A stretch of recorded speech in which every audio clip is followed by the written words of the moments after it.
নড়াচড়া করতে না পারে।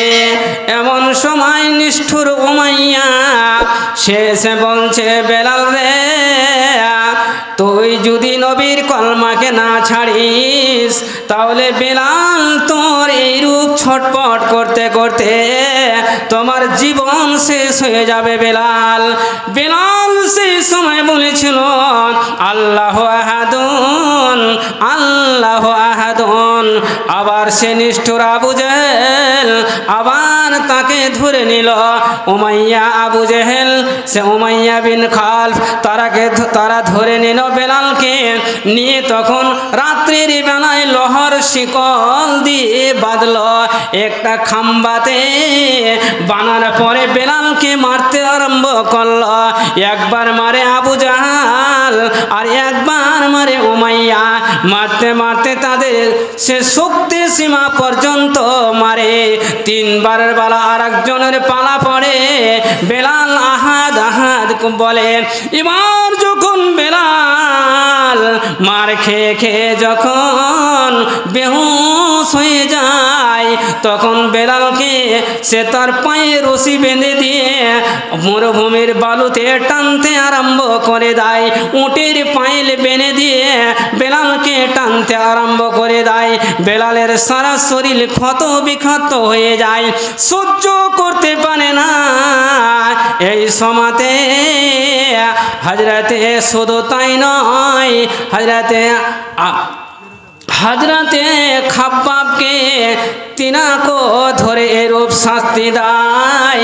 হযরতে খাব্বাবকে লোহার পোশাক পরিয়ে দিয়ে আবার উত্তপ্ত বালুতে শুইয়ে দিয়ে হযরতে খাব্বাবের যেন সারা শরীরটা উনিয়ে উনিয়ে চামড়াগুলো জড়ো জড়ো হয়ে যায়।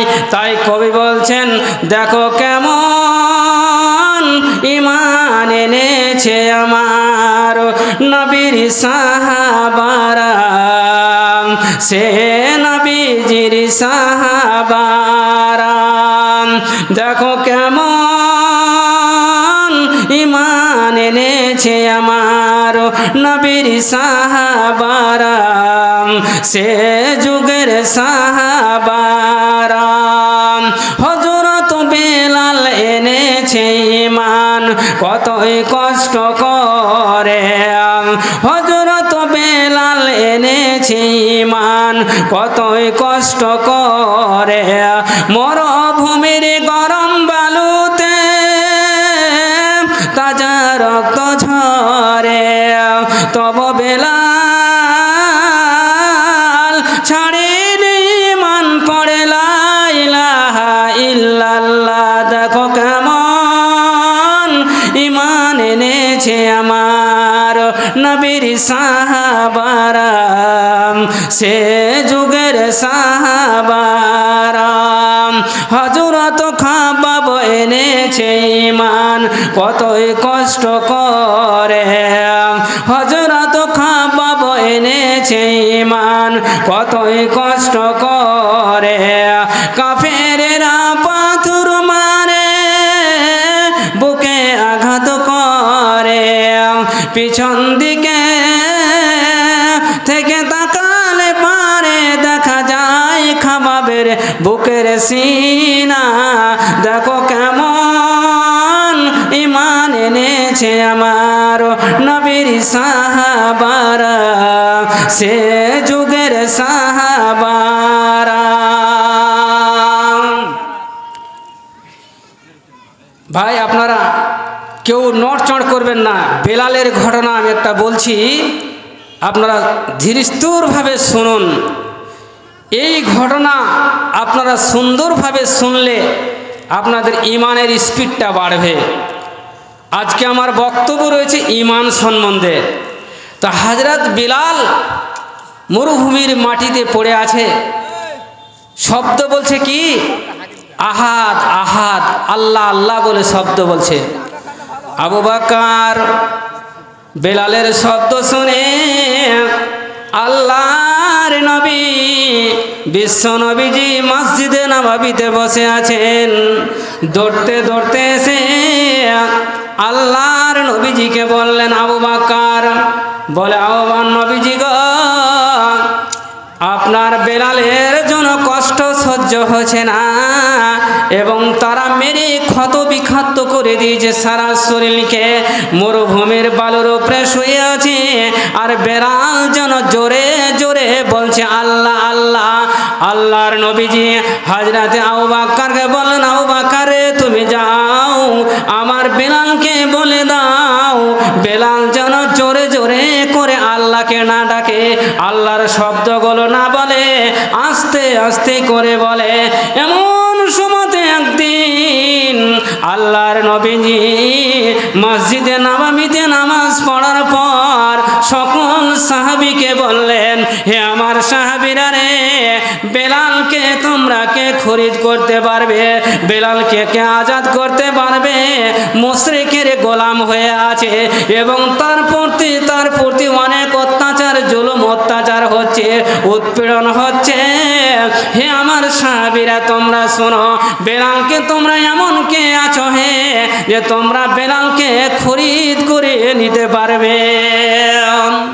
বেলালকে কে আজাদ করতে পারবে বলো তো দেখি?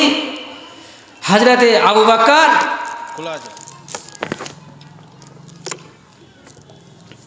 তিনি দাঁড়িয়ে গেলেন, নবীজি গো বেলালের কষ্ট সহ্য হচ্ছে না, আমি তাকে খরিদ করে নিয়ে আসবো। সেই সময়তে বেলালের পয়সা কিছু, হযরত আবু বকরের পয়সা কিছু ছিল, যাওয়ার পরে সব থেকে বেশি রেটে তাকে বেলালকে খরিদ করলো। খরিদ করে নিয়ে সঙ্গে করে নিয়ে বাড়ির দিকে না গিয়ে আবু বকর চলে আসলেন ডাইরেক্ট মসজিদে নববীতে। নবীজি বসে আছেন, এমতো অবস্থায় আল্লাহ নবীর সামনে এসে বেলালকে হাতখানা ধরে নিয়ে এসে নবীজিকে দিয়ে দিলেন। ওগো নবীজি, এতক্ষণ ছিল বেলাল আমার গোলাম, কারণ আমি বেলালকে খরিদ করে নিয়েছি। নবীজি গো, আমি আপনাকে বেলালকে দিয়ে দিলাম দান, এবং আপনি আল্লাহর কাজ মোতাবেক, আপনার কানুন মোতাবেক, আল্লাহর হুকুম মোতাবেক বেলালকে আপনি কাজে লাগিয়ে দেন। বেলালকে আমি আপনাকে দান করে দিলাম, বেলালকে দান করে দিলাম। আল্লাহর নবীজি হযরতে বেলালকে তৎক্ষণাৎ তিনি মসজিদে নববীর স্থায়ী মুয়াজ্জিন বানালেন। কতদিনকার মুয়াজ্জিন? তিনি বেলাল যতদিন ছিলেন, নবীজি যতদিন ছিলেন, অতদিনকার মুয়াজ্জিন বানালেন। বেলাল কোনটে আজান দিবে, কোথায় আজান দিবে, মাঠে ময়দানে সফরে এবং মসজিদে নববীতে আমার বেলাল আজান দিবে। বেলাল কেমন লোক ছিলেন? হাবশি দেশের, অত্যন্ত কালো, তার চেহারাখানা অত্যন্ত কালো, ঠোঁটগুলো যেন মোটা মোটা হয়ে আছে আর লাকটা যেন মোটা, তো দেখার কোনো সুরাত নাই, কিন্তু বেলালের ভিতরটা একবারে আল্লাহওয়ালা, অন্তর ফাটা। তা আল্লাহর নবী বেলালকে 5 ওয়াক্ত মসজিদের আজানের মুয়াজ্জিন বানিয়ে দিলেন। জি, মুয়াজ্জিন বানার পর আল্লাহর নবীজি তিনাকে শুধু মুয়াজ্জিনের দায়িত্ব নয়, তিনাকে আরও 2খানা দায়িত্ব দিলেন। কি 2খানা দায়িত্ব? বেলাল রে, আমার কাছে বহিরাগত যেগুলো মেহমান আসবে, ওই মেহমানের তুমি তাবাদারি করবে, এবং বেলাল যারা বস্ত্রহীন যারা মেহমান আসবে, বেলাল তুমি কর্জ করে হলো তুমি সেই মেহমানের তাবাদারি করে তুমি তাকে বিদায় করবে।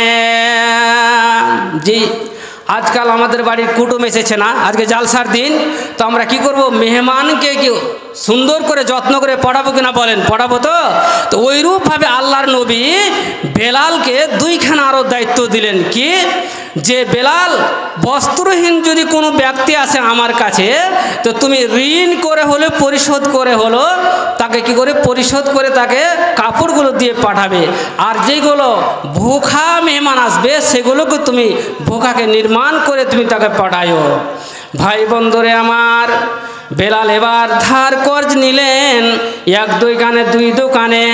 এই করতে করতে একজন মুশরিকের দল এসে বলছে কি, হে বেলাল, তুমি এখানে ওখানে ধার না নিয়ে আমার কাছে মোটা অঙ্কের টাকা তুমি ধার নিয়ে নাও, যাতে করে তোমার খরচ করার ভালো হবে এবং নবীর মেহমানগুলোকে বিদায় করা তোমার ভালো হবে। এবার বেশ কিছুদিন পর, আমি সংক্ষিপ্ত শাস্তির টাইম আমার শর্ট, তো ওই বেলালকে কি করলেন, আর 5 মিনিট টাইম দেন হয়ে গেল। তো বেলালকে এবার কি করলেন আল্লাহর নবী, যে ওই 2খানা দায়িত্ব দিলেন।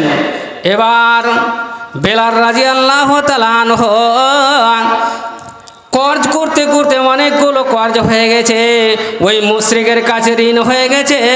ওই মুশরিক একদিন কি করল, বেলাল মসজিদে নববীতে আজান দিতে চাপবে, এমত অবস্থায় ওই মুশরিকের দল এসে বলছে, বেলাল রে, যেমন সে ডাকা, বেলাল পিছন দিক থেকে ফিরে তাকালেন, অকর্ষ ভাষায় কর্কশ ভাষায় সে গালি দিল।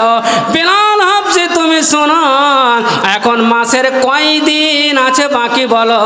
বেলাল বলল কি, মাসের 4 দিন বাকি আছে। বেলাল রে, তুই শুন, এই মাসের 4 দিনের মাথায় আমার টাকাগুলো যদি তুই পরিশোধ না করতে পারিস, তাহলে তোকে আগের মতো আমরা ছাগল চড়িয়ে নিব, আগের মতো গোলাম বানিয়ে নিব, আগের মতো তোমাকে আমরা গরু ছাগল আমি চড়িয়ে নিব। এই করে বেলালকে যখন বলা হলো, ওই ব্যক্তিগুলো চলে গেল। মসজিদে নববীতে নবীজি বসে আছেন। হযরতে বেলাল সারাদিন যেন গভীর চিন্তায় চিন্তিত আছেন। ওই মুশরিকের দল ধমক দিয়ে গেছে, বেলাল রে, মাসের 4 দিন বাকি, তুমি যদি পয়সাগুলো আমার কাছে না পরিশোধ করে দাও, তাহলে বেলাল তোমাকে নিয়ে গিয়ে আগের মতো আমি রাখাল বানিয়ে নিব। আল্লাহর নবীজি মসজিদে নববীতে বসে এশারের নামাজের পর যখন সালাম ফিরেছে, সালাম ফিরার পর সামনে দিকে তাকাচ্ছে, বেলাল জনমুখখানা দুঃখ করে ছোট করে চলে আসে, বলে, নবীজি গো, মাসের আর 4 দিন বাকি রয়েছে। আমাকে ওই মুশরিকের দল আমাকে বলেছে, বেলাল রে, এই মাসের 4 দিনের মাথায় যদি টাকা না পরিশোধ করতে পারিস, বেলাল তোকে আগের মতো আমি রাখাল বানিয়ে নিব, ছাগল চড়িয়ে নেব। নবীজি গো, এখন তো আপনার কাছে এই টাকাগুলো পরিশোধ করার মতো কোনো সামর্থ্য নাই, আমার কাছে নয়। নবীজি গো, আমাকে কিছুদিনের মতো আপনি ছুটি দেন, যাতে করে আমি বিদেশ থেকে আমি টাকাগুলো সঞ্চয় করে নিয়ে এসে ওই তাদের আমি ঋণগুলোকে পরিশোধ করতে পারি। আল্লাহর নবী বললেন, হাত বেলাল, তোমাকে ছুটি দিলাম, তুমি যাও।